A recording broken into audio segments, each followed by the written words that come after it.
एक शख्स था जिसका नाम था शाहमीर।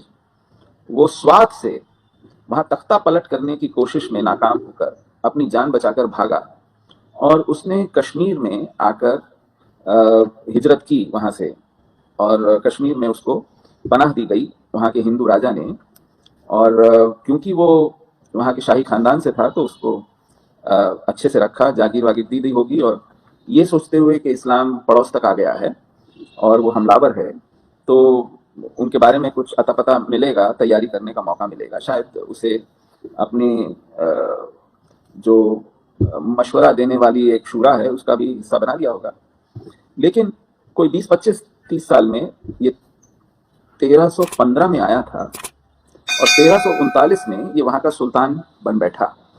वहां पर जो आपसी कलह थी, झगड़े थे, उसमें वहां के जो एलीट थे उन्होंने शायद आपस में एक दूसरे को रोकने के चक्कर में एक बाहरी आदमी को मुनासिब समझा बना लें जिसको वो खुद चला सकते थे। और उसके बाद जिसे हम एक राजशाही सल्तनत का दौर शुरू हुआ, शाहमीरी सल्तनत या कह सकते हैं आप उसे। और वो करीब 222 साल और 25 सुल्तान उसमें देखे गए, और इसमें इतनी कत्लोगारत हुई कि वहाँ का जो हिंदू माशरा था वो कई बार जलावतनी करने के लिए मजबूर किया गया, विवश किया गया। मंदिर तोड़े गए, लोग शमशीर की नोक पर इस्लाम कबूल करने पर मजबूर किए गए। और उसके बाद फिर चक आए। ये चक शिया थे, ये गिलगिट के आसपास दार्दिस्तान से थे। फिर इनका दौर आया, उनके बाद मुगलों का दौर आया, उनके बाद पठानों का दौर आया। तो लगभग 500-600 साल, 480 साल कह सकते हैं, एक इस्लामी हुकूमत का दौर था जिसमें कश्मीर का हिंदू माशरा कटते कटते, घटते घटते, मरते मरते 10% तक पहुंच गया होगा, शायद 10-15% तक।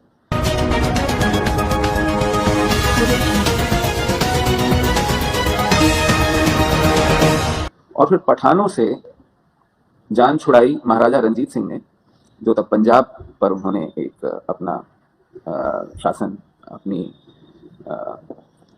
हुक्मरानी इस्टेब्लिश कर ली थी। और उनके बाद फिर डोगरा शासन आया, डोगरा हुकूमत आई, जिसने लगभग 1846 से एंग्लो सिख वॉर में जब सिखों की हार हुई तो 1846 में ट्रीटी ऑफ अमृतसर हुई। तो जो अंग्रेज थे वो तब ईस्ट इंडिया कंपनी के थे, वो मुनाफे का काम करते थे। तो वो वॉर जब जीत जाते थे, जंग जीत जाते थे, तो जंग का जो खर्चा था वो हारे हुए से वसूल करते थे। सिखों के पास कुछ बचा नहीं था, उन्होंने सब कुछ झोंक दिया था।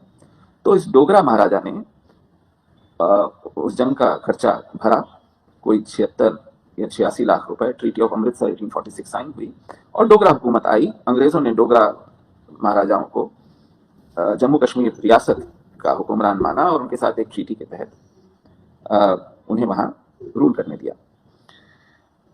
लेकिन अब तक हिंदू बहुत घट चुके थे घाटी के अंदर, कश्मीर, जम्मू में फिर भी डोगरा बड़ी संख्या में थे। जब हिंदुस्तान आजाद हुआ 15 अगस्त को, हमारी बदकिस्मती थी कि हमें फिर से शेख अब्दुल्ला के हाथ में सौंप दिया पंडित नेहरू ने, और फिर से एक इस्लामी हुकूमत का दौर शुरू हुआ जिसमें हम लोग जो मुट्ठी भर बचे थे, लगभग मतलब 10% भी नहीं बचे थे, उनके साथ फिर भेदभाव शुरू हुआ, उनके साथ डिस्क्रिमिनेशन का दौर शुरू हुआ। और हमारे पढ़ने के, काम करने के जरिए धीरे धीरे कम कर दिए गए। हमसे कहा गया तुम्हारे लिए तो पूरा हिंदुस्तान पड़ा है, यहाँ क्यों बैठे हो। तो मेरे वालिदा की जनरेशन, मेरे पिताजी, मेरी माताजी, उनकी पीढ़ी को पढ़ने के लिए भी और काम करने के लिए भी बाहर निकलना पड़ा। और धीरे धीरे ये जो थोड़े बहुत बचे थे ये भी कम होना शुरू हो गए। लेकिन इन्हें इनका धीरे धीरे कम होना भी रास नहीं आया और 1990 में हमें मार कर, लूट कर, पीट कर वहां से बेदखल कर दिया गया। 1990 में एक तहरीक शुरू हुई जिसे यूं तो आज़ादी की तहरीक कहते हैं, लेकिन अगर आप वहाँ की तकरीरें और वहाँ के नारे सुने तो आज़ादी का मतलब क्या, ला इलाहा इल्लल्लाह, यहाँ क्या चलेगा, निज़ामे मुस्तफ़ा, ए काफिरो ए जालिमो, कश्मीर हमारा छोड़ दो। तो ये काफिरों के खिलाफ इस्लामियत की जंग थी। नारे लगते थे कि रूस पे लर्जा तारी है, अब कश्मीर की बारी है। कश्मीरी में नारा लगता था अजगज पन्नुई पाकिस्तान बटा रोस्ती बट नुकसान। इसका मतलब है कि हम कश्मीर को पाकिस्तान बनाएंगे, हिंदू मर्दों के बिना लेकिन हिंदू औरतों के साथ, ला गरबिया ला शर्किया इस्लामिया इस्लामिया। तो ये एक ऐसी जहनियत का वहशीपन था जो किसी और अकीदे को, किसी और आस्था को, किसी और मजहब को, किसी और दीन को वहां टिकने रहने नहीं देना चाहता था। और हम क्योंकि हिंदू थे इसलिए निशाने पर लिए गए। जमात इस्लामी जो इस पूरी तहरीक की लीडरशिप में थी और खुद सैयद अली शाह गिलानी इसके अमीर थे, उन्होंने तो अपनी तकरीरों में यह तक कहा है कि कश्मीर में डेमोक्रेसी नहीं चलेगी, सेकुलरिज्म नहीं चलेगा, कौमियत भी नहीं चलेगी, सोशलिज्म तो चलेगा ही नहीं, क्योंकि हम मुसलमान हैं और इस्लाम के हवाले से, इस्लाम के ताल्लुक से हम सब पाकिस्तानी हैं, पाकिस्तान हमारा है। ये इस पूरे तहरीक का लब्बो लुआब था। और क्योंकि मैं और मेरी कम्युनिटी, मेरा समुदाय हिंदू था और हम हिंदुस्तान के वफादार, इस देश के मिट्टी के ओरिजिनल रहने वाले थे, हमसे तो ना वो ये तवक्को रखते थे, ना हम दूर दूर तक सोच भी सकते थे कि हम अपने देश से गद्दारी करेंगे, इस देश को तोड़ने वालों की मदद करेंगे। तो इस बिना पर, इसी वजह से हमें मारा काटा गया। पहला मर्डर जो सिग्निफिकेंट मर्डर था वो 14 सितंबर 1989 को हुआ। हमारे पॉलिटिकल लीडर थे, जो फोरमोस्ट पॉलिटिकल लीडर थे, उनका नाम था पंडित टीकालाल टपलू। उन्हें सरेआम बाजार में गोली मार दी गई। एक रिटायर्ड जस्टिस थे हाई कोर्ट के, श्री नीलकंठ गंजू, उन्हें श्रीनगर शहर के बीचों बीच सरेआम दिन दहाड़े गोली मार दी गई। ये लेट 70s अर्ली 80s में थे, बूढ़े निहत्थ थे जज।